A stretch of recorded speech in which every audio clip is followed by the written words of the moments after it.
மாண்புமிகு முதலமைச்சர் அவர்களுக்கும் சசிகலாமாவுக்கும் இங்கே வந்திருக்கிற பெரியவர்களுக்கும் எல்லோருக்கும் நான் வணக்கம் தெரிவிச்சுக்கிறேன்.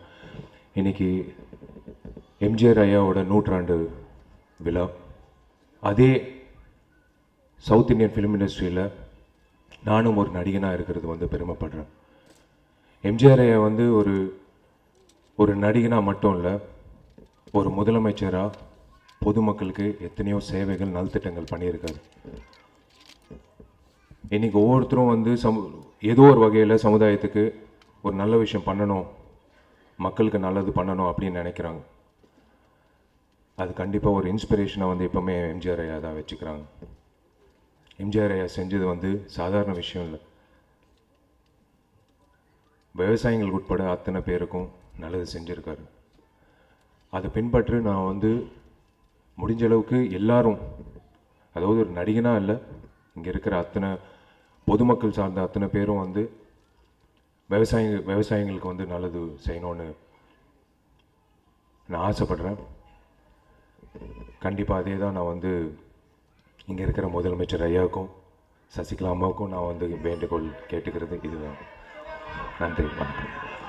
தமிழக முதல்வர் மாண்புமிகு ஐயா அவர்களுக்கும், புரட்சி தலைவி அம்மாவின் சகோதரி சின்னம்மா அவர்களுக்கும், கூடியிருக்கும் அனைவருக்கும் எனது முதற்கண் வணக்கம். எம்ஜிஆர் 100ஆண்டு விழா இதில் நமக்கு என்ன பங்கு இருக்குன்னா, அந்த சினிமாவில் நம்மளும் இருக்கிறோன்ற ஒரு பெருமையே போதும். அது இல்லாமல் அவரை நேரில் சந்தித்த ஒரு இது கூட நினைவு வருது. நான் அப்போ அசிஸ்டன்ட் டைரக்டரு. கோவை தம்பி சார் ஒவ்வொரு படம் எடுத்தாருன்னா எம்ஜிஆர் சாருக்கு போட்டு காமிப்பார். ஃபஸ்ட்டு அவர் தான் பார்ப்பார், எம்ஜிஆர் தான் பார்ப்பார். அப்படி தேவி ஸ்ரீதேவியில் ஒரு 1000 பூக்கள் மலரட்டும்னு ஒரு படம், அந்த ப்ரிவியூக்கு வராரு. அந்த எடிட்டர் அண்ணாடிஎம்கே இல்லை. எடிட்டர்னால் ஸ்ரீனிவாஸ் கிருஷ்ணான்னு 2 பேர். அதில் ஸ்ரீனிவாஸ் அண்ணாடிஎம்கே இல்லை. நான் சும்மா நிற்கிறேன்ப்பா சைடில், நீங்கள்லாம் இப்போ ஏதாவது மாலை போடுங்க அப்படி இப்படின்னா. அப்படி அவன் வேறு கட்சி சேர்ந்தனால அவர் சைடில் நிற்கிறாங்க. யாரெல்லாம் நீங்கள் மாலை போட போகிறீங்க, யாரெல்லாம் அந்த ஸ்டாலில் போட்டு போகிறீங்களோ அவங்கெல்லாம் இந்த பக்கம் இல்லைங்கன்ட்டு நான் எடிட்டர் டைரக்டர் எல்லாம் நிற்கிறோம். இப்படி வருவார் இந்த பக்கம், எல்லாமே கரெக்டாக இன்ஸ்ட்ரக்ஷன்ஸ் நடக்கும். ஸோ இப்படி வருவார், இந்த பக்கம் வரும்போது நீங்கள் இப்படி மடித்து வச்சுக்கோங்க, இப்படி நல்லா தூக்குங்க, அவர் தொப்பி மேலே படக்கூடாது, அவர் கண்ணாடி மேலே கை படக்கூடாது, இப்படி வாங்க, இப்படி எல்லாமே சொல்லித்தராங்க. இப்போ இந்த இன்ஸ்ட்ரக்ஷன்ஸ் எல்லாம் பார்த்துட்டு தூரம் நிற்கிறவன் அந்த கலரில், அந்த எலுமிச்சம்பழ கலரில் எம்ஜிஆர் வந்தவொடனே முதல்ல அவன் தான் காலில் விழுந்தான். எனக்கு அந்த இன்சிடெண்ட் மறக்கவே முடியாது. அதாவது எதிர்கட்சியாக இருந்தாலும் காலில் விழ வைத்தவர் அவர். அந்த மாதிரி ஒரு கவர்ச்சி, அது என்ன எல்லாமே இருக்கு. அதே மாதிரி அம்மா கிட்ட நான், Vikram sir, P Vasu sir, Selvamani சார்லாம் நாங்கள் ஃபங்க்ஷனுக்கு தட் இஸ் இந்த எம்ஜிஆர் 100ஆண்டு விழாவை ரொம்ப சிறப்பாக கொண்டாடணும் அப்படிங்கிறதுக்காக நாங்கள் போய் பார்க்க போயிருந்தோம். வேறு ஒரு விஷயம் போகும்போது இதை கேட்டோம். அப்போ விக்ரம் சார் சொன்னார், இந்த பிப்ரவரியிலேயே நம்ம அதை பண்ணிவிடுவோம், பிப்ரவரி மார்ச்சுக்குள்ளே நம்ம அதை ஆரம்பிச்சிடுவோம் மேடம், அதுக்கப்புறமா அடுத்த வருஷம் முடிகிற வரைக்கும் நம்ம அதை பண்ணிக்கிட்டே இருப்போம், இன்னும் ஃபினிஷிங் ரொம்ப பெருசாக பண்ணுவோம் அப்படின்னு சொன்னார் விக்ரமன் சார். அதுக்கு அந்த அம்மா ஏன் இந்த தேர்தலையும் நான் தான் ஜெயிப்பேன், எதுக்கு அவசரமாக இப்போ பிப்ரவரி மார்ச்சுக்குள்ளே பண்ணணுங்கிறீங்க, ஜெயிச்சு வந்ததுக்கப்புறமா நிதானமாக ஆரம்பித்து பிரமாதமாக பண்ணுவோம், இந்த 17 அவருடைய இதில் ஆரம்பித்து அடுத்த 17 வரைக்கும் ரொம்ப பிரமாதமாக பண்ணுவோம், தமிழ் அரசும் உங்களோட சேர்ந்து பண்ணுவோம் அப்படின்னு சொன்னாங்க. அந்த கான்ஃபிடென்ஸ், அந்த அது சத்தியமாக சொல்கிறேன், இன்னும் கூட நம்ப முடியல அவங்க செத்துட்டாங்களான்னு. ஏன்னா நினச்சி பார்க்கும்போது ஐயோ இவங்க இறந்துட்டாங்களா அப்படிங்கிறது மாதிரி தான் இருக்குது. ஏன்னா அந்த அளவுக்கு எல்லாருக்கிட்டேயும் ஒரு ஈடுபாடு இருந்தது. நம்ம தமிழ் அரசியல் மட்டும் இல்லை, சினிமாவில் மட்டும் இல்லை, பொதுமக்கள் வரைக்கும் எல்லாருக்கும்.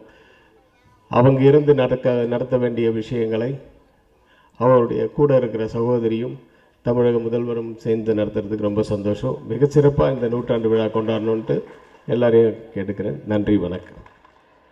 மாண்புமிகு அண்ணன் முதலமைச்சர் அவர்களே, அன்புக்குரிய சின்னம்மா அவர்களே, அமைச்சர் பெருமக்களே, பெரியோர்களே, தாய்மார்களே, என் பெரியப்பாவின் உடன்பிறப்புகளே, அப்பாவின் இதயங்களே, என் உயிரிலும் மேலான ரசிகர் பெருமக்களே, உங்கள் அனைவருக்கும் என் மனமார்ந்த வணக்கத்தை தெரிவிச்சுக்கிறேன்.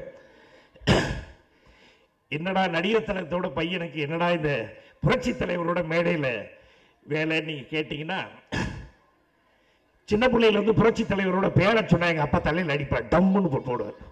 என்னடா உங்க கூட கோடி விளையாண்டவரா, பெரியப்பான்னு கூப்பிடுறான்னு. அன்னையிலேருந்து நான் அவரை பெரியப்பான்னு தான் கூப்பிட்டேன். கொஞ்ச நாளைக்கு அப்புறம், ஏன்பா பெரியப்பா மாதிரி நீ சண்டை போட மாட்டேங்கிறீங்களே, டான்ஸ் ஆட மாட்டேங்கிறீங்கன்னு அப்பா பார்த்தேன். என்னடா இவன் பெரியப்பான்னு சொன்னோன்னு இப்போ இப்படிலாம் கேள்வி கேட்க ஆரம்பிச்சுட்டாரே. ஒரே அழகாட்சி படமாக பண்றீங்களே நீங்கள், பெரியப்பா மாதிரி கொஞ்சம் ஜாலியாக படங்கள் பண்ணுங்கன்னு இப்படி வந்து சுவாரஸ்யமாக பேசிக்குவேன் அப்பா கிட்ட. அப்பா என்னை பார்த்து சரி சரி இருக்கட்டும் அப்படின்னாங்க. அப்படியே கட் பண்ணால், நான் என் சினிமா பாஷையில் பேசுகிறேன், அப்படியே கட் பண்ணால் உலகம் சுற்று வாலிபன் ப்ரீமியர் ஷோ நடக்குது. அப்பாவோட இன்விடேஷனில் நான் போயிருக்கேன். அது ஒரே பரபரப்பு, எல்லாம் உடன்பரப்புகள்லாம் பயங்கர சத்தம் ரகலை. என்னை யாரும் தெரியல இப்போ யாருக்கும். அங்கே வந்தார் பெரியவர், அப்படியே மூக்கு அப்படி பார்த்தாரு, எல்லாம் ஒரே கிளாப்ஸ் கிப்ஸு. நான் அப்படியே பார்த்துட்டு இருக்கேன், ஏன்னா இந்த பையனை பார்க்கலாமே அப்படின்னு. அங்கேருந்து யாரோ என்னமோ சொன்னாங்க தெரியல, நேராக வந்து என் கன்னத்தில் ஒரு முத்தம் கொடுத்தாரு. அவ்வளோதான். அந்த படம் முடிச்சோன்னே வெளியே போனோன்னே அப்படின்னு வாயை பிறந்துட்டு போனவன் தான் எங்கள் அப்பா. என்னடா எங்கள் அண்ணன் ஒன்று அசத்திட்டாரான்னு கேட்டார். அந்த அளவுக்கு நான் வந்து ஒரு பெரிய ஃபேன், பெரியப்பா புரட்சி தலைவரோட பெரிய ஃபேன். அதே மாதிரி கொஞ்சம் வருஷத்துக்கு முன்னம் அப்புறம் கட் பண்ணா, புரட்சி தலைவி அம்மா அவரோட ஷூட்டிங்க்கு நான் அங்கே ஓடுறேன். அப்பா சொல்கிறாங்க, அப்போ வந்து அப்பா வந்து ரொம்ப புரட்சி தலைவி அம்மா வந்து ரொம்ப பிரியமா அம்மு அம்முன்னு தான் கூப்பிடுவாங்க. அப்பாவோட ஷூட்டிங் போயிருக்கேன். அங்கே அப்பா சொல்கிறாங்க, அம்மு இந்த தடிப்பையன் என்ன பார்க்க வரலப்பா, உன்னதாம்மா பார்க்க வந்திருக்கான் நான். ஸோ அந்த அளவுக்கு வந்து புரட்சி தலைவர் மேலேயும் அம்மா மேலேயும் வந்து பயங்கரமான நான் ஃபேனாக இருந்தவேன். நான் அதை கூட நான் மேடையில் அவங்க ஃபர்ஸ்ட் வந்து சிஎம் ஆன டைமில் வந்து நான் வந்து பேசியிருக்கேன். பேசிட்டு நான் என்ன சொன்னேன், சுமதியன் சுந்தரி ஷூட்டிங்கு அப்போ வந்து அப்பா வந்து ஒரு தரம் ஒரே தரம்னு இந்த அம்மா கூட வந்து ஷூட்டிங்கு. அப்போ வந்து நான் வந்து அப்படியே தாவிட்டு போவேன், சின்ன பிள்ளை நான். அம்மா ஷூட்டிங்கை பார்க்கறதுக்காக தான் இவ்வளோ தூரம் வந்திருக்கேன். எங்கள் அம்மா கூட ரொம்ப நெருக்கமாக இருப்பாங்க. அம்மாவும் சன்யா அம்மாவும் ரொம்ப நெருக்கமாக இருப்பாங்க. ஸோ அப்பா வந்து அடிக்கடி கிண்டல் பண்ணிட்டு இருக்கும்போது, அப்பா அப்படி ஒரு மலை மேலே ஏறி போகணும், நான் அப்பாவுக்கு வந்து கையை கொடுத்து மேலே தூக்குறேன். அப்பா வந்து டேய் அங்கே கை கொடுறான்னாங்க. யாருக்குப்பா? டேய் அம்முக்கு கை கொடுறான்னு. நான் உடனே தந்தன தந்தன தாள வருட. இதை வந்து நான் அம்மா கிட்ட நான் சொன்னேன்.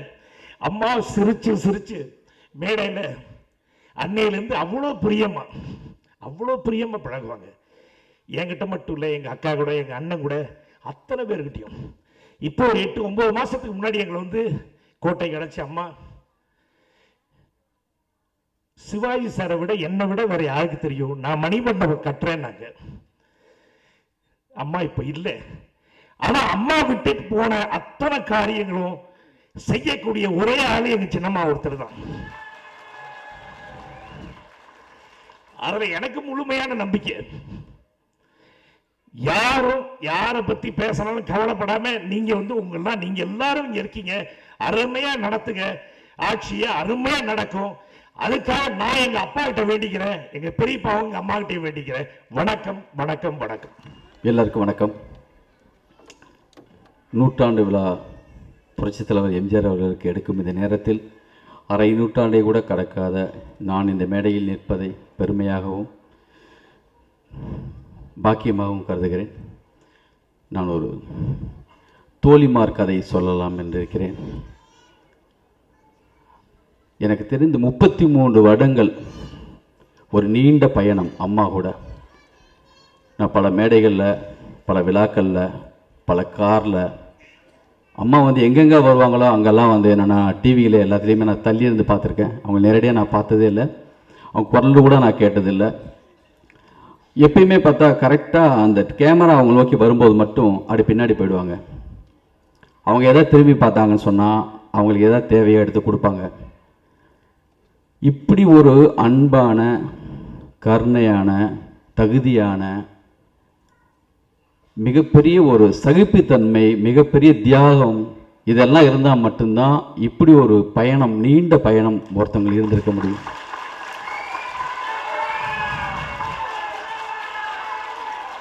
சாதாரணமாக இன்றைக்கி வந்து ஒரு இடத்துல வந்து அவங்க உட்காந்துடல, பொதுச்செயலாளர் சாதாரணமாக ஆயிடலன்னு எனக்கு கண்டிப்பாக தோன்றது. காரணம் என்னென்னா, ஒரு கண்ணில் வந்து அடிக்கடி அவங்க துணி வச்சு அப்பப்போ ஈரமம் வலிகிற கண்களை அடிக்கடி தொடச்சிட்டே இருக்கிறத நான் பார்த்துட்டே இருக்கேன். அதுக்கு காரணம் கேட்கும்போது என்னென்னா, ஒரு பெரிய ஒரு நல்ல ஒரு பயணத்தில் அம்மாவும் அவங்கள வந்துட்டுருக்கப்போ மாபெரும் ஒரு விபத்து, அதில் வந்து ஏகப்பட்ட கண்ணாடி துகள்கள் வந்து கண்ணுக்குள்ளே போயிடுச்சுன்னு சொல்லி கேள்விப்பட்டோம். இன்றைக்கி வரைக்கும் அவங்களுக்கு வந்து கண்ணில் வந்து கண்ணீர் வந்துகிட்டே இருக்குது.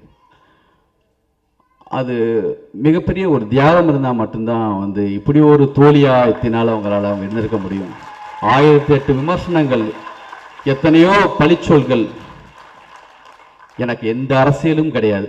நான் ஒரு கலைஞனாக, ஒரு தள்ளி இருந்த ஒரு ஸ்கிரிப்ட் ரைட்டர் மாதிரி நான் பார்த்த வரைக்கும் எனக்கு மிகப்பெரிய நம்பிக்கை இருக்கிறது. அவங்க ஒரு சரியான ஒரு குரு வீட்டை சிஷியன் இருந்த மாதிரி அவங்க இருந்தால் மட்டும்தான் இத்தினால் அவங்களால இருந்திருக்க முடியும். நான் வந்து எந்த அரசியலும் பேசுவதற்காக இந்த மேடைக்கு வரவில்லை. ஒரு ஸ்கிரிப்ட் மாதிரி நான் சொல்கிறேன். எம்ஜிஆரை பற்றி ஒரு படம் எடுக்கலாம், அப்புறம் வந்து எனக்கு பிடிச்ச ஒரு கேரக்டரை பற்றி படம் எடுக்க சொன்னால் சினிமாவை பற்றி ஒரு படம் அழகாக அற்புதமான எடுக்கும். இது மிக முக்கியமான ஒரு சரியான தருணத்தில் நமக்கு அமைந்த மிகப்பெரிய வாய்ப்பு.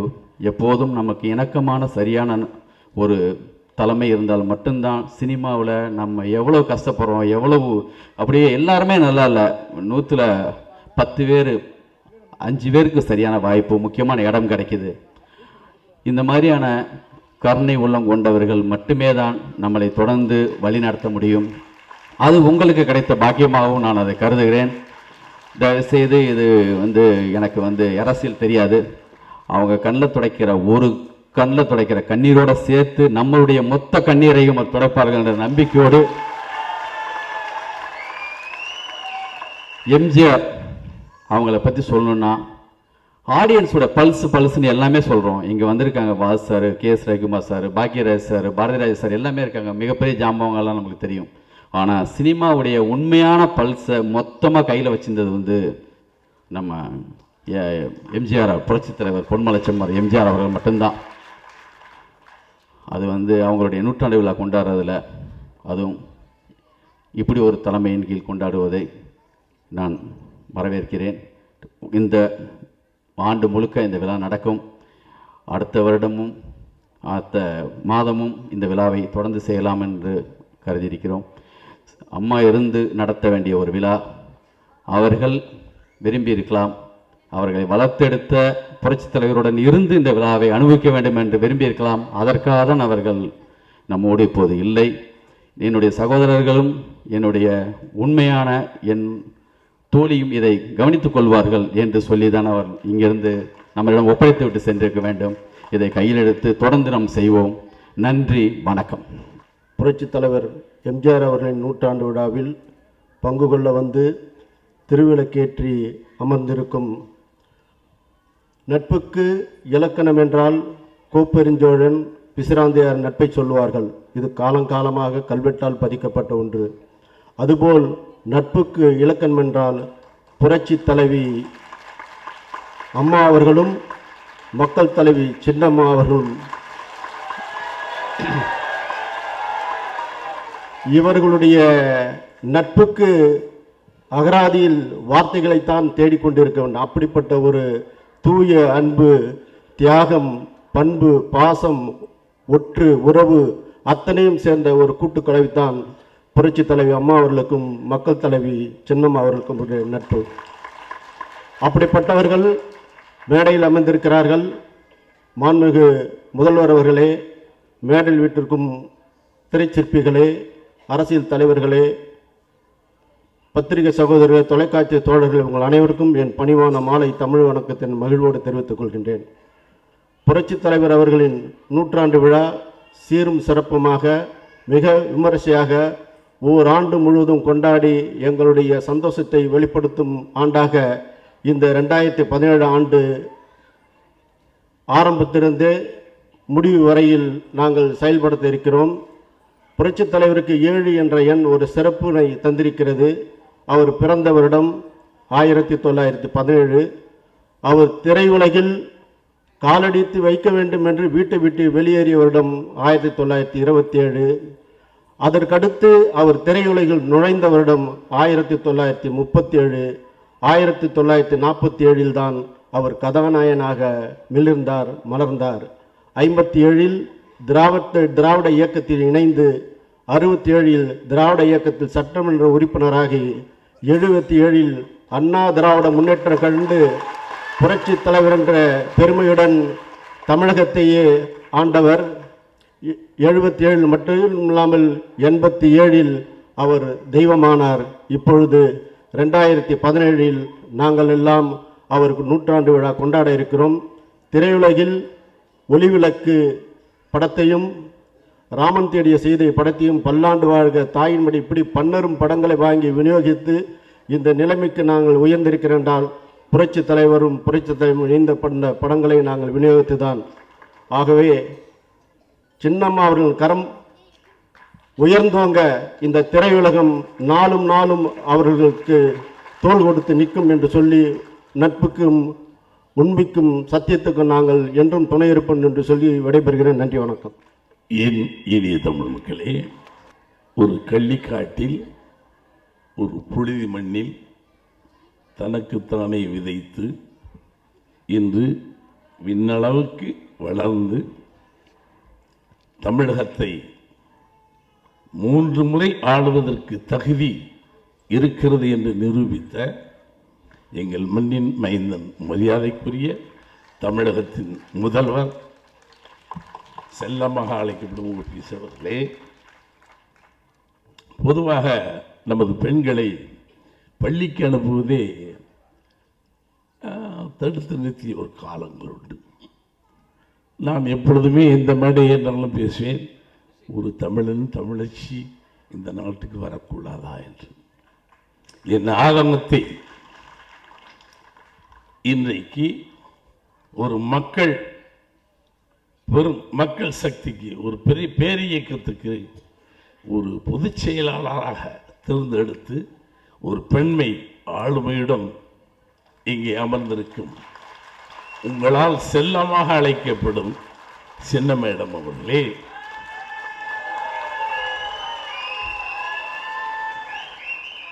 அமைச்சர் பெருமக்களே, நாடாளுமன்ற சட்டமன்ற உறுப்பினர்களே, கலை உலகத்தின் கண்மணிகளே, ஊடகத்தின் நண்பர்களே, அனைவருக்கும் வணக்கம். என் அன்பு கண்மணிகளே, ஒன்றை சொல்லிக் கொள்கிறேன், இது அரசியல் மேடை அல்ல, கலை உலகத்தின் மேடை. இங்கே பொதுவாக நான் சமீப காலமாக மேடைகளை தவிர்த்து வந்திருக்கிறேன். இந்த மைக்கு முன்னாடி நின்னா இந்த எதையுமே ஒழிச்சு பேச தெரியாது. இங்கே மைக்கு முன்னாடி நின்னா சபை நாகரிகம் கருதி ஜாக்கிரதையாக பேசணும். நமக்கு அந்த பழக்கம் 40 வருஷமாகவே இல்லை. அதனால் எதை வேணாம் பண்ண, ஆகினால் இது கட்சி மேடை இல்லை, கலைஞர்கள் மேடை என்பதை சரியாக தெரிந்து கொண்டு என் பேச்சு நீங்கள் கவனிக்கணும் இல்லையா? பொதுவாக கலைஞர்கள் யார் வந்தாலும் நாங்கள் என்ன பண்ணுவோம், இது கலை உலகம், பொதுவானவர்கள் யார் வந்தாலும் மாலை மரியாதைகளை போட்டு பாராட்டி பேசிட்டு இருப்போம், இன்னொருத்தவங்க வந்தாலும் பேசிட்டு இருப்போம். ஆனால் இந்த மேடை அது அல்ல. என்னை பொறுத்தளவுக்கு இந்த மேடை என் மண் சார்ந்தவர்கள் ஆளுமைக்கு வந்திருக்கிறார்கள். கலை உலகில் எத்தனையோ வந்து விட்டோம். ஆனால் எனக்கு I am very much proud of my soil. மண் சார்ந்த ஒரு மனிதனும் மனுஷியும் மேலே வந்திருக்கிறார்கள் என்ற ஒரு காரணத்திற்குத்தான் இந்த மேடைக்கு வந்தேன். ஒரு பாரதி ராஜா, வைரமுத்து, இளையராஜா. ஆனால் இன்னைக்கு நான் பெருமையாக சொல்லுகிறேன், எங்களுக்கு நாங்கள் ஒரு துறை, இதை காட்டும் அற்புதமாக செல்லமாக அழைக்கப்படும் ஓபிஎஸ் அவர்களே, சின்ன மேடம் அவர்களே, நாங்கள் கலையுலகத்தின் வாயிலாக ஜெயித்து வந்தோம், நீங்கள் மக்களை ஜெயித்து வந்திருக்கிறீர்கள். ஒரு சரிஷ்மா என்று உண்டு, யாருக்குமே அவர் ஜவஹர்லால் நேராக இருந்தாலும் சரி, ஒரு சரிஷ்மா என்ன இருக்குன்னு சொல்ல முடியாது. அது மேடம் அவர்கள் டெலிவிஷனில் பேசுகின்ற வரைக்கும் எனக்கு அது கிடையாது. ஏன்னா 30 காலமாக ஒரு நட்புக்கு இலக்கணமாக திகழ்ந்தவர்கள். நான் சொல்லுவேன், உலக வரலாற்றில் அதாவது அண்ணன் தம்பி 5 வருஷத்துக்கு சண்டை போட்டுருவோம், சொத்துல சண்டை போட்டுருவோம், அக்கா தங்கச்சி சண்டை போட்டுருவா. 30 ஆண்டு காலமாக எந்த பிணக்குகள் வந்தாலும் சரி, எந்த இணக்கங்கள் வந்தாலும் சரி, அதை மீறி நீங்கள் இவ்வளவு அற்புதமாக ஒரு நட்பை காப்பாற்றி இருக்கிறீர்கள். உலக வரலாற்றில் எங்கே இல்லை. கூட பிறந்த அண்ணன் தம்பி சண்டை போட்டு போயிடுவான், அக்கா தங்கச்சி போயிடுவான். சொத்து விவகாரமாக இருக்கலாம், இல்லை சுய கொள்கை விவகாரமாக இருக்கலாம். அதையெல்லாம் மீறி ஜெயிச்சிருக்கேன். அதல்ல நம்பிக்கை. நான் சொன்னேன் அவங்கள்ட்ட, வழியில் வந்துகிட்டே இருந்தேன், சென்னை தேனியிலிருந்து வர்றேன், பை ரோடு. சசி மேடம் பேசுகிறாங்க, டக்குன்னு வண்டியை நிறுத்துறேன், பக்கத்தில் ஒரு டீ கடை. என்ன பேச, ஏன்னா இந்த சவுண்டை யாரும் கேட்டுக்க மாட்டேங்க. 30 வருஷமா அதான் முதல் முறையாக இந்த மக்களுக்கு உரையாற்றுகிறார்கள். நம்ம இவ்வளவு காலம் 40 வருஷம் மேடை பார்த்தவனுக்கு சரியாக உரையாற்ற முடியாது. குழம்பி தவிச்சு தண்ணியை குடிச்சு இதை பேசலாமா அதை பேசலாமா, எழுதி வச்சு பேசினால் கூட அதற்கு ஒரு அழுத்தம் வேண்டும். அந்த முதல் முறையாக நான் பார்த்தோம் டீ கடையில் சரிஷ்மா, முகத்தில் ஒரு லட்சணம், பேச்சில் ஒரு அழுத்தம். she will come அப்படின்னு சொன்னேன். உங்களை மேடையில் வச்சுட்டு ஏதோ உங்களுக்கு நான் ஐஸ் வச்சு எதையும் வாங்குறதுக்கு சொல்ல, what I feel I'm telling. நான் என்ன நினைச்சேன், எனக்கு என்ன தோணுதா, madam you are so great.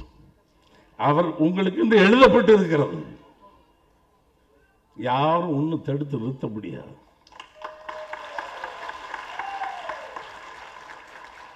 நம்மளை பாரதி ராஜாவுக்கு ஒன்று எழுதப்பட்டிருக்கும். பாரதிராஜா எங்கேயோ போய் நேரம் ஆடு மாடு வச்சுட்டு இருந்திருக்கணும், இல்லை எங்கேயோ ஒரு கமிஷன் கடையில் உட்காந்து வேலை பார்த்துருப்பான். எனக்கு எழுதப்பட்டிருக்கும், the God is great, he has written on your head. நீங்க இங்க பேசலாம் அங்க பேசலாம்.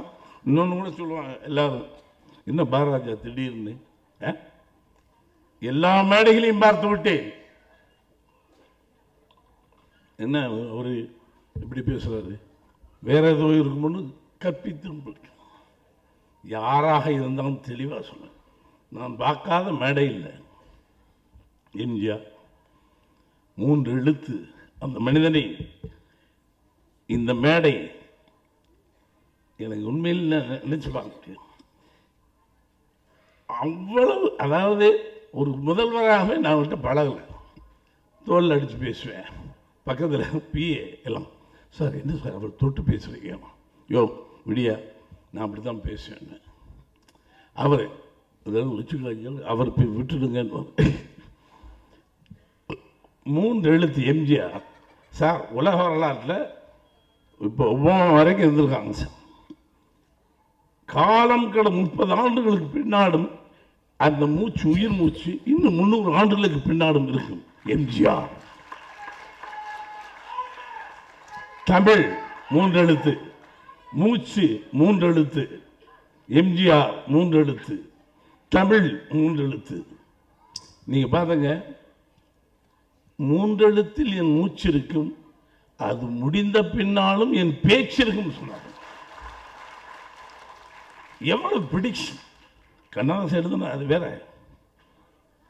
இன்றைக்கும் அற்புதமான அவர் ஒரு முதலமைச்சருங்கிறத காட்டிலும் மனிதன், த கிரேட் சோல். பண்ருட்டியார் உட்கார்ந்துருக்காரு. நான் அந்த காலத்தில் ஒரு படம் எடுத்தேன், வேதம்புதின்னு. நான் போராடணும் இல்லையா, படம் பார்த்தாரு. முதல் அலையில் படம் பார்க்குறாரு. முதல் மீட்டிங். ஏன்னா எம்ஜிஆருடைய சில்க் சட்டையை தொட்டு விட முடியாதா, அந்த பட்டு சட்டை தொட்டு விட முடியாதா? மலைக்கல்லன் மந்திரி குமாரி பார்த்த காலங்களில் ஒரு இரவில் தேர்தல் மீட்டிங் எஸ்எஸ்ஆர் வேண்டி வர்றார். 10 மணிக்கு வருகிறார், இல்லை. 10:30க்கு வருகிறார், இல்லை. 11, 12, 3:30 மணிக்கு வராது காலையில். அது வரைக்கும் உட்காந்துருக்கு சின்ன பையன். அந்த கூட்டத்தில் அழைத்து வருகிறார்கள். என் கனவு அந்த கூட்டத்துக்குள்ள கையை விட்டு அப்படி அப்படி தொட்டுட்டேன். இதை இழுத்துருப்பாங்க போலீஸ் கீலீஸ்லாம். அப்பா, எம்ஜிஆரை தொட்டுட்டேன். 2 நாள் ஒரே ஹாப்பி. ஏன்னா எம்ஜிஆரை தொட்டாச்சுல்ல. அந்த மனிதன், நான் எங்கோ பிறந்து வளர்ந்து வருகிறேன், அலைகளும் படம் எடுக்கிறேன். முதல்வர்கிற முறையில் கூப்பிடணும். நான் இளையராஜாவிட்ட என்ன சீஃப் மினிஸ்டர் கூப்பிட்டு, சீஃப் மினிஸ்டர் எம்ஜிஆர் கூப்பிட்டு காட்டிடலாமா? ஆமாம் ஆமாம் காட்டிடலாம். இல்லை அவர் என்ன சொல்லுவான்னு தெரியலையே. யாரையோ பிடிச்சி பிஏவை பிடிச்சி சம்பத்துன்னு ஒருத்தர் இருந்த ஐயா, நான் பரதராஜா அப்படி தெரிஞ்சிருக்கு எல்லாருக்கும்.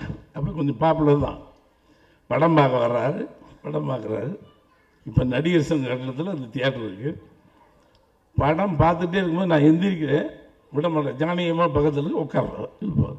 ஏன்னா இடையில கொஞ்சம் ஒரு டைலாக்லாம் வரும். என்ன ஃபீல் பண்ணுவாங்கன்னு பயந்துட்டு இருப்பேன். உட்கார். அவர் சிரிக்கிறார். நாம் எதுக்கு பயந்தாலும் அதுக்கெல்லாம் சிரிக்கிறார். படிக்க படிக்க பாவாடை ஏறும்னு ஒரு டைலாக். ஐயோ, இவரை வச்சுக்கிட்டு இந்த டைலாக் வருதுன்னு எந்திரிச்சா கப்புன்னு அமைக்கிட்டோம். படம் முடியும் பொழுது, இன்றைக்கி அந்த படம் எடுக்க முடியாது, கிராஸை அப்படி தெரியும், பூணில் தெரியும். தயவுசெய்து எங்களுக்கு மதம் ஜாதி இல்லை, எங்களை வாழ விடுங்கள். நடந்து போவாங்க.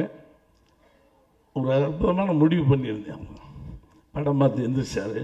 கொஞ்சம் இரும்பு மனிதன், அப்படி கட்டி பிடிச்சார், இப்படி அமைக்கி.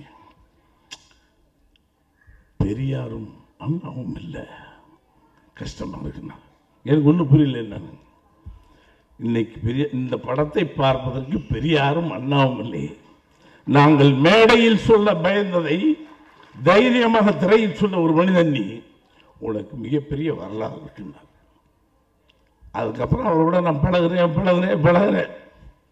அற்புதமாக வேதம் இது படம் எடுத்துட்டேன். இதுக்கு சென்சார் சர்டிஃபிகேட் வேணும்னா என்ன அன்னைக்கு காஞ்சிபுரத்தில் போய் சர்டிஃபிகேட் வாங்க. சென்சார் போர்டு என்பது மத்திய அரசோட சாஸ்திரி பவனில் இருக்கா, காஞ்சிபுரத்தில் இருக்கா? பெட்டியை தீ வச்சு கொளுத்துருவேன்னு சொன்னேன். அதுக்கப்புறம் எம்ஜிஆர் கூப்பிட்டார். ஒன்றும் கவலைப்படாது, பண்ருட்டியார் கேட்டு அன்றைக்கி எல்லோரும் எம்பி எல்லாம் ஃபைட். அப்போ வெங்கட்ராம பிரசிடென்ட் சண்டை போட்டு சமம் பண்ணி அதுக்கப்புறம் சர்டிஃபிகேட் வாங்கிட்டேன்.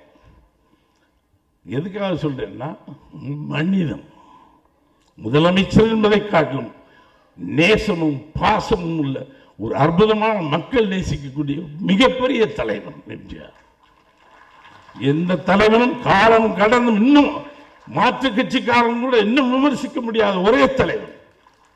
இவ்வளவு கொள்கை மாறுபாடுகள் இருக்கலாம், எந்த வேறுபாடுகளையும் கடந்து நேசித்த ஒரே தலைவன் தமிழ்நாடு எம்ஜிஆர் மட்டும்தான். அவருடைய இதை இன்னைக்கு இந்த விழாவில் பேசுவது என்பது எனக்கு தெரியல எப்படி சொல்றது. ஒருவேளை என்னை பெற்ற தாய், தகப்பன், அண்ணன்லாம் இருக்காங்க. அதுக்கப்புறம் இந்த சினிமாவுக்கு நான் வந்திருக்கேனே தவிர, சினிமாவில் என்னை தாளாட்டி சீராட்டி வளர்த்த பொறுப்பு தாய்க்கு அப்புறம் எம்ஜிஆர் தான். Such a great man. இது நான் எதை பேசி சொல்ல சொல்லக்கூடாது. இந்த அரசுக்கு நான் ஒன்று சொல்வேன், தைரியமாக கலாச்சாரம் பண்பாடு விஷயங்களில் உங்களை பயமுறுத்தினாலும் சரி, மத்திய அரசிலிருந்து எந்த நீங்கள் தயவு செய்து மொழியையும் கலாச்சாரத்தையும் பண்பாட்டையும் விட்டு கொடுக்காமல் எங்களை காப்பாற்றுங்கள் என்று கூறி விடைபெறுகிறேன். நன்றி. அன்புமிகு அம்மா சின்னம்மா அவர்களுக்கும் மாண்புமிகு முதல்வர் அவர்களுக்கும் அமைச்சர் பெருமக்களுக்கும் சட்டமன்ற நாடாளுமன்ற உறுப்பினர்களுக்கும் மற்றும் புரட்சித் தலைவரின் அன்புக்குரிய ரசிக பெருமக்களுக்கும் எங்களது பணிவான வணக்கமும் நன்றியும். தமிழ் சினிமாவுக்கும் இந்திய சினிமாவுக்கும் ஏன் உலக சினிமாவுக்குமே பெருமை சேர்த்த புரட்சித் தலைவர் அவருடைய பிறந்த நாளை கொண்டாடக்கூடிய வாய்ப்பு எங்களுக்கு கிடைத்ததிலே தமிழ் திரைப்படத்துறை உண்மையிலேயே பெருமையும் கர்வமும் கொள்கிறது. இதற்காக இந்த வாய்ப்பை எங்களுக்கு வழங்கி அனுமதி அளித்து ஆசீர்வதித்த கரணிய வடிவான சின்னம் அவர்களுக்கு தமிழ் திரைப்படத்துறையின் சார்பிலே நன்றியை தெரிவித்துக் கொள்கிறோம். அதேபோல புரட்சித் தலைவர் அவர்களும் புரட்சித் தலைவர் அம்மா அவர்களும் தமிழ் திரைப்படத்துறையை தங்களுடைய செல்ல குழந்தையாக பாவித்து தங்களுடைய ஆதரவையும் அன்பையும் பாசத்தையும் எங்கள் மீது பொழிந்தார்கள். அதே போல கரணிய வடிவான பாசத்திற்குரிய சின்னம்மா அவர்கள் தலைமையிலான இந்த அரசு தமிழ் திரைப்படத்துறையை உங்களது செல்ல குழந்தையாக பாவித்து அன்பையும் ஆதரவையும் பாசத்தையும் தர வேண்டும் என்ற தமிழ் திரைப்படத்துறையின் சார்பாக கேட்டுக்கொண்டு, தங்களின் வருகை இந்த விழாவிற்கு மிகப்பெரிய பெருமை சேர்த்திருக்கிறது. அதனால் நாங்கள் பெருமை அடைந்திருக்கிறோம். மேலும் மேலும் இந்த விழாக்கள் தொடர்ந்து வெற்றி பெற உங்கள் அன்பு மாதம் வேண்டும் என்று கூறி உங்கள் வருகைக்கு கோடான கோடி நன்றியை தெரிவித்து விடைபெறுகிறோம். நன்றி அம்மா. புரட்சி தலைவி அம்மா அவர்கள் இணைந்து நடித்த மாபெரும் வெற்றி படமான 1001 திரைப்படம் திரையிடப்படுகிறது. மக்கள் கண்டுகளிக்குமாறு அன்புடன் கேட்டுக்கொள்கிறோம். நன்றி, வணக்கம்.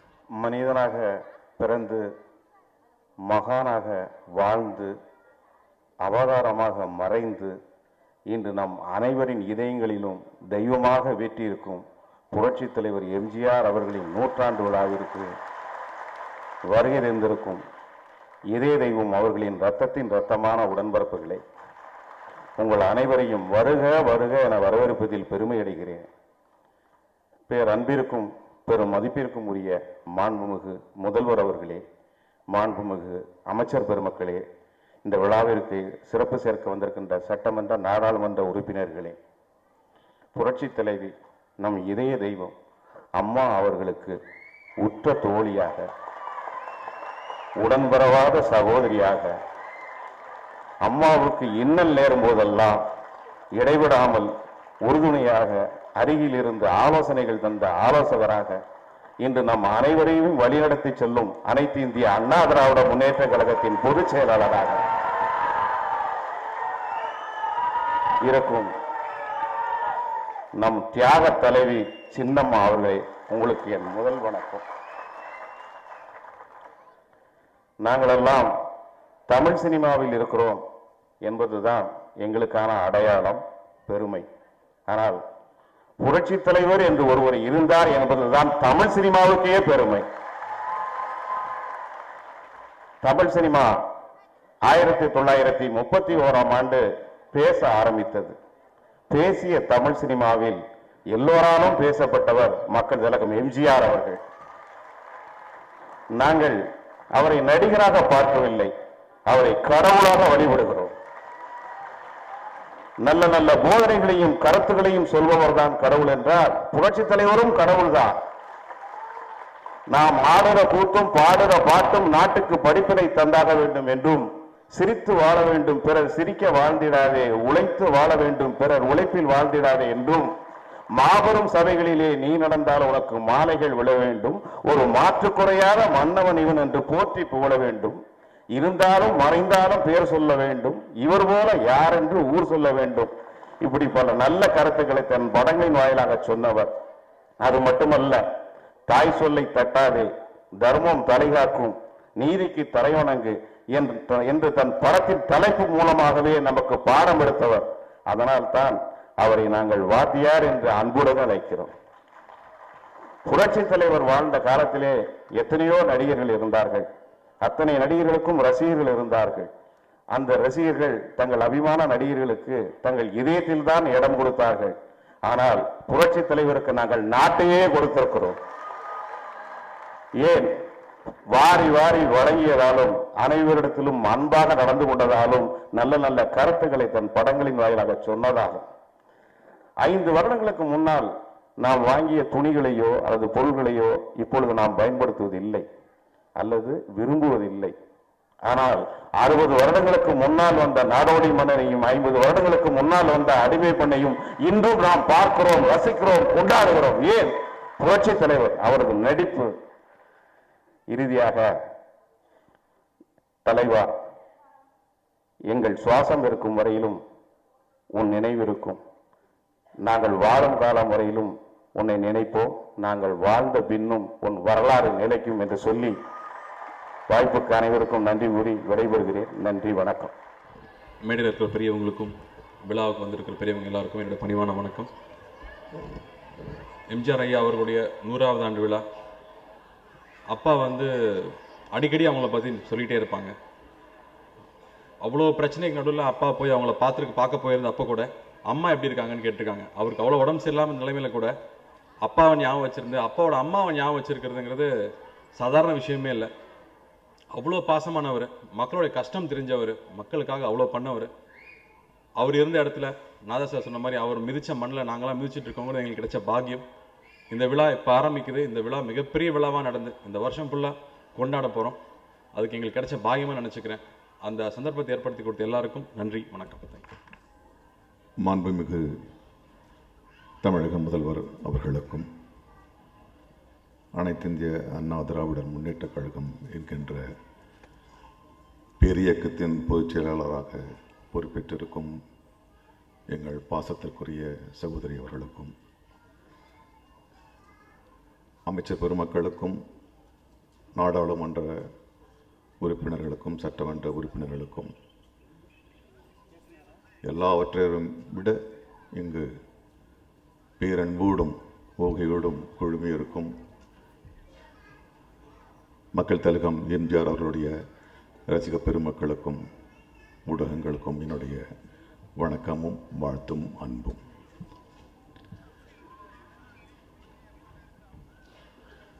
உண்மையில் எனக்கு மெய்சில் இருக்கிறது. மக்கள் திலகம் எம்ஜிஆர் அவர்களோடு பல கோடி மக்கள் தொடர்பு கொண்டிருக்கிறார்கள். அவர்களுடைய படத்தின் மூலமாக, தத்துவங்கள் மூலமாக, அரசியல் மூலமாக, பாடல்கள் மூலமாக, நடிப்பின் மூலமாக. ஆனால் இன்று எனக்கு மெய்சிலிர்த்திருப்பது எம்ஜிஆர் அவர்கள் கனவு கண்டு நிதர்சனப்படுத்திய ஒரு பெரும் அமைப்பு, தென்னிந்திய திரைப்பட நடிகர் சங்கம் என்கின்ற ஒரு விஷயத்திற்கு, ஒரு சரித்திரத்திற்கு முதல் செங்கலிட்டு ஒரு மாபெரும் இயக்கமாக, உலகம் திரும்பி பார்க்கின்ற ஒரு இயக்கமாக அமைத்திருக்கிறார். அவர் சுவாசித்த அந்த காற்று, அவர் நடந்த அந்த மண், அதே இடத்தில் நான் இருக்கிறேன், என்னுடைய சக தோழர்கள் இருக்கிறார்கள் என்ற போது எனக்கு, எங்கள் சங்கத்திற்கு புரட்சி தலைவர் மக்கள் திலகம் எம்ஜிஆர் அவருடைய பிறந்த நாளை கொண்டாடுவது எங்களுக்கு பல மடங்கு பொறுப்பு இருக்கிறது. எங்களுக்கு கடமை இருக்கிறது, அதில் ஒரு பெருமிதம் இருக்கிறது. நான் தனிப்பட்ட முறையில் நடிகர் திலகம் சிவாஜி கணேசன் அவருடைய நடிப்பால் தான் உந்தப்பட்டு வந்தாலும் மக்களின் அன்பை பெறுவது எப்படி என்கின்ற ஒரு மாபெரும் பாடத்தை புரட்சி தலைவர் மக்கள் திலகம் எம்ஜிஆர் அவர்கள் தான் கற்றுக் கொடுத்தார். ஆக இந்த ஒரு விழா காண்பதில் எனக்கு தனிப்பட்ட முறையில் பெருமிதமாக இருக்கிறது, எங்கள் சங்கத்துக்கு பெருமிதமாக இருக்கிறது. ஒட்டுமொத்த தமிழ் சமுதாயமே அவர் 100 விழா காணுகின்ற இந்த ஒரு காலகட்டத்தில் நாம் இருக்கிறோம். அவர் இந்த 100 கால வாழ்வில் அவர் சாதித்தது என்ன, அவர் மக்களோடு நெருங்கியது என்ன, அவர் மக்களுக்கு கொடுத்தது என்ன, வாங்கியது என்ன என்கின்ற ஒரு பெரும் நினைவுகளை பங்கு கொள்கின்ற இந்த விழாவாக இது அமைகிறது. உணர்வுபூர்வமான ஒரு விழாவாக அமைகிறது. அதில் எங்கள் திரைப்படத்துறை முழுவதுமாக கலந்து கொள்வது எங்களுக்கெல்லாம் ஒரு பேரானந்தம்.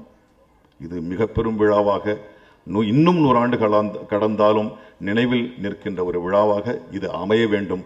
அதற்கு உகந்த தலைவர், உகந்த நடிகர் அவர். நன்றி, வணக்கம். நம்மளோட போராட்ட களத்துக்கு வரணும்னா அது சீஃப் மினிஸ்டர் மட்டும்தான். ஆனா அது நடக்க மாட்டேங்குது. அதனாலதான் ஒரு ஆட்சியே கவுன்சில். நீங்க நான் யார சொல்றேன்னு உங்களுக்கே தெரியும். அசிங்கமா இருக்கு. இங்க நம்மளால காசு எடுக்க முடியல. நான் சம்பாதிச்ச காசை நான் போய் எடுக்கிறதுக்கு பிச்சை எடுக்கிற மாதிரி நிக்கணும். தமிழ்நாட்டுல இப்ப இருக்கிற பிரச்சனை தீர்வே கிடைக்காது சார்.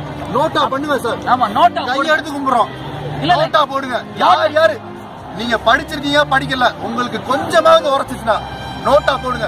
ஒரு ரூபாயில வரக்கூடாது, எவனுமே வரக்கூடாது. பெரிய காமெடி என்னன்னா, விஷால் காலையில ஒரு பேட்டி கொடுக்குறாரு, எனக்கு பீட்டாங்கிற ஃபுல் ஃபார்மே இன்னைக்கு தான் தெரியுங்கிறாரு. எங்க போய் சொல்றது இதெல்லாம்? மேகிக்கு அட்வர்டைஸ் பண்ண அமிதாப் பச்சனை பிடிச்சாங்க, எல்லாருமே அதை பிடிச்சாங்க. இது வந்து பிடிக்க வேண்டியதானே? என்னன்னே தெரியாத ஒரு அமைப்புக்கு போய் அவன் வந்து அட்வர்டைஸ் பண்ணிட்டு இருக்கான். இது யாருமே கேள்வி கேட்க மாட்டாங்களா? ஒண்ணு சாப்பிடுறது அவங்களுக்கு தப்பா தெரியல, ஆனா ஜல்லிக்கட்டு நடத்துறது அது தப்பா தெரியுது. இதே மாதிரி பீட்டா வந்துட்டு ட்விட்டர்ல ஒரு போஸ்ட் போடுது, ஹிந்துஸ் முஸ்லிம்ஸ் பத்தி. இது தேவையா உங்களுக்கு? நான் முஸ்லீம், இவர் ஹிந்து, எல்லாரும் ஒன்னாதான் இருக்கும். இது வரைக்கும் நம்ம ஒன்னாதான் போராடணும். எல்லாம் இனிமேலும் அப்படிதான் போராடுவோம். உள்ள போராட்டத்துல யாருக்குமே அஃபென்சிவா இல்லாத போராட்டத்தில் உள்ள உட்கார்ந்து சாப்பாடு தடுக்கிறது ஏன்? இது மனித நேயத்துக்கான கேள்வி, இது மனித உரிமை மீறல் தானே. ஏன் இந்த கேள்விக்கு காவல்துறை பதில் கொடுக்கல?